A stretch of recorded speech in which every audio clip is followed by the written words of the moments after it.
Hi, in this video you will learn how to restore your files from a backup set. Open your Norton device security product. In the My Norton window, next to Cloud Backup, from the drop-down menu, select Restore Files. In the Restore Files window, under Restore From, click View All. Select the backup set, and then click OK. Under Files, click Browse for files and folders. Select the files that you want to restore and then click OK.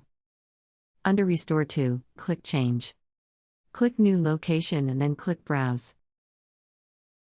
Select a folder where you want to store the files, and then click OK. Again, click OK. Click Restore Files. You have successfully restored the files to the selected location. Thanks for watching. For more help, visit support.norton.com.